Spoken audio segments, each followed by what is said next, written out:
everybody, and welcome back to the Girly Girl Bookworm. So today we are going to be discussing Reese Witherspoon's book club pick for April. I'm so excited to be talking about this one because I have a lot to say.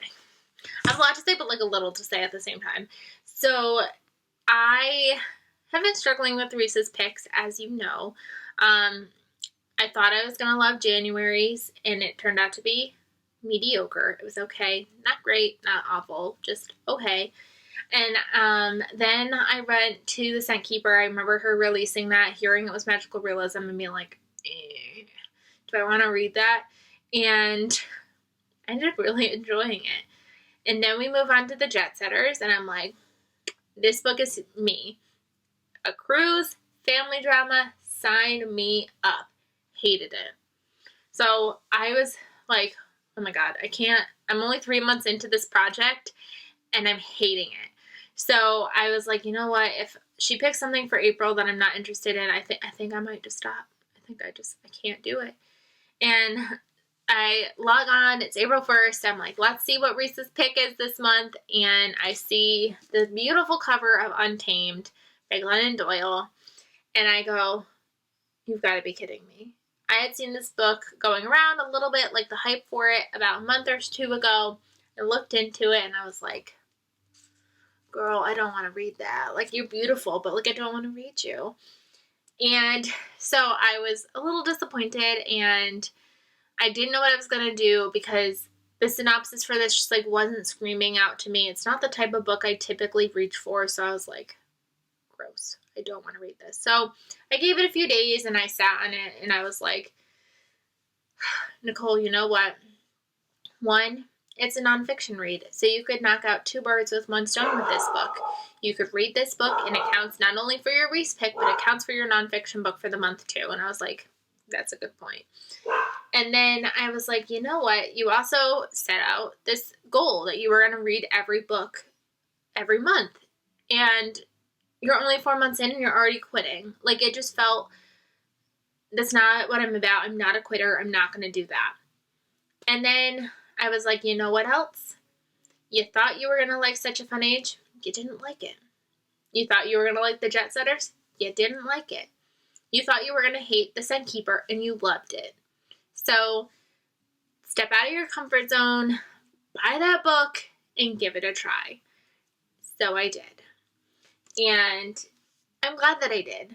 So this is a nonfiction memoir. I kind of almost felt like it was almost like a how-to as well.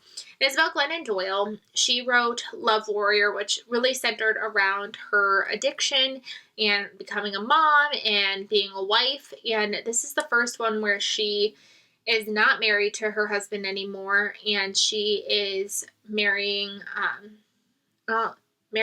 she's married at this point to Abby. And it kind of is about her meeting Abby and really finding out who she really is. And, yeah, I'm not putting this into great words. It's really a focus about who she is, how to become untamed or how to become uncaged in your life. That there's a lot of expectations and things that society puts on you and that religion puts on you and that motherhood puts on you, and really how to become one with your inner self and your true self and meet your truest potential and be the happiest and and have the most beautiful life that you can have. And there are things that Glennon talks about in here that I'm not the biggest fan of. I'm not in her court for that. Like, she'll like make some like there would be like a whole chapter on something, and I was just like, you know what, Glennon, I don't agree with you with that. And then there was another chapter I would read and I'd be like, oh my God, I 100% resonate with that. That is totally something that I could relate to in my life right now. I could take that away as like a powerful moment for me. I really wish that I went through and highlighted this book, because as I was reading it, like I said, there were those points where I was like, yeah, like, you go, Glennon, you preach. That's totally true. I should remember that for the rest of my life, and I wish that I highlighted it, but I don't typically highlight in books. I don't write in books, but like, this one made me, by the end, I was like, dang it, like, I had a really big missed opportunity for not like going through and like highlighting things that I found to be really hard-hitting and empowering. But like I said, I don't 100% agree with everything that Glennon says.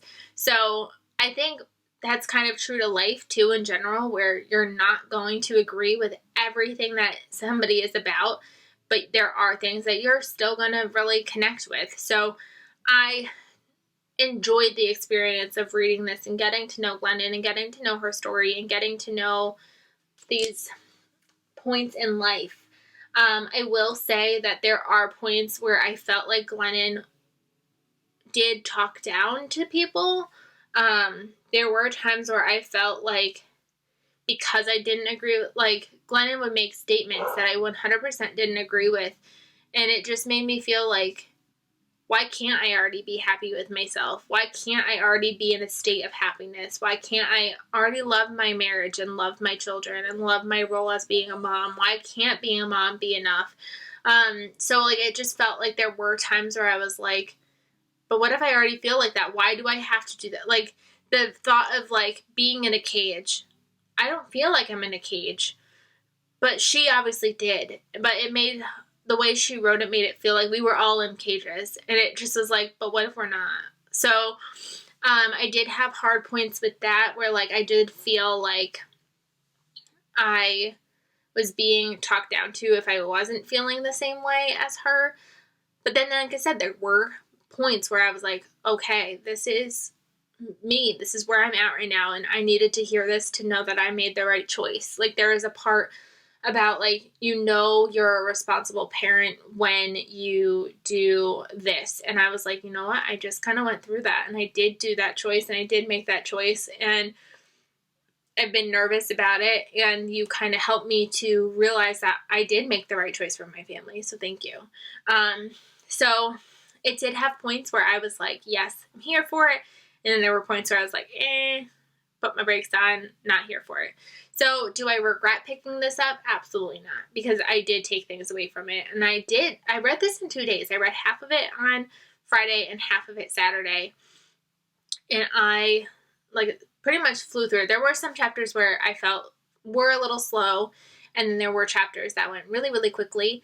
She does write in an interesting format where she does kind of talk in little vignettes where, like, 1 minute you're reading it, she's married to her husband. The next minute you're reading it, she's married to Abby. And it alternates and flops, and you're like, wait, where am I in this timeline? So it did jump around a lot. And in the beginning, that was very jarring, because I was like, are we married to Abby now? Are we not married to Abby now? I'm so confused. Did we meet Abby yet? So I felt like, because it does talk so much about, like, in the synopsis, about her meeting Abby, I thought that meeting Abby was, like, I don't know, I'm typically used to memoirs that go in order from start to finish. Like when I read Open Book, it started when Jessica wasn't famous to Jessica now. And I just feel like I'm normally following this, like, orderly timeline, and this does not have an orderly timeline. And it's not a story time.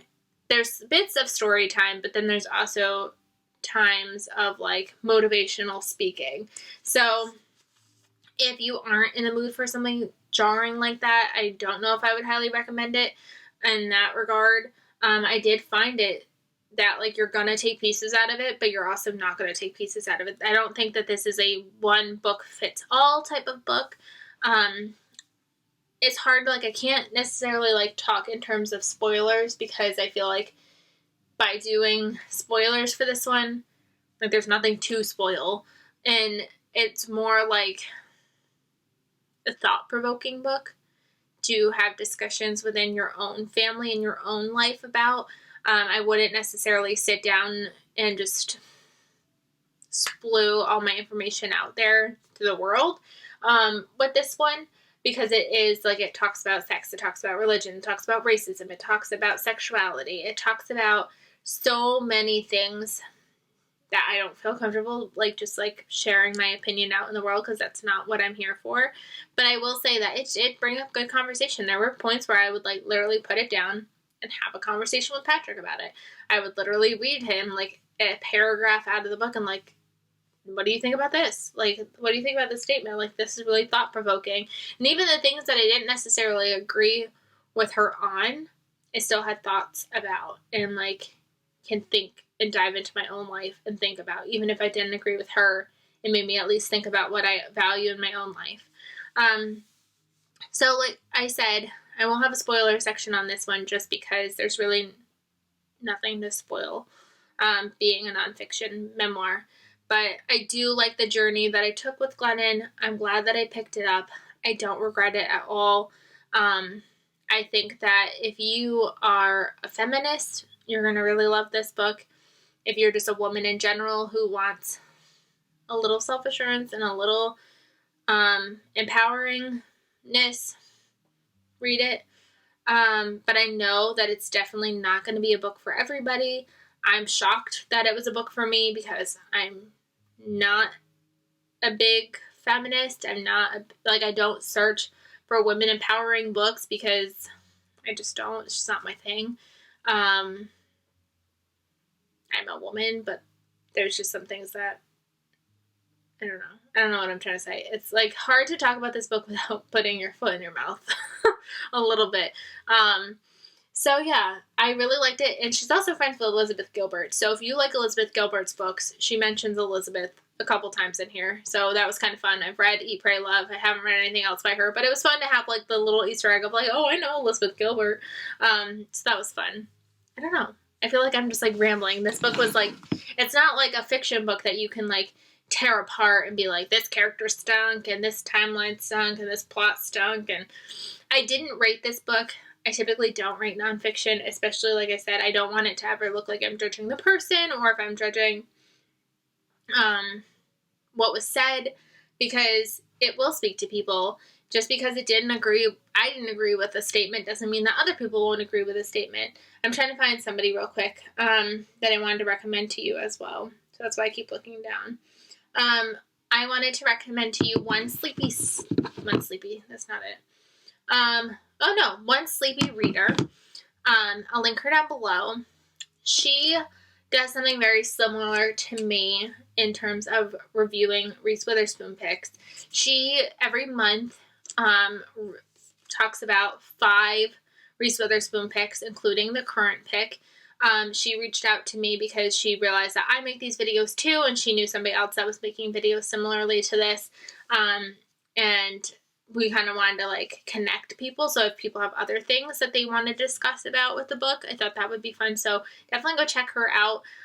This month she talked about Where the Crawdads Sing, the Alice Network, this one, Next Year in Havana,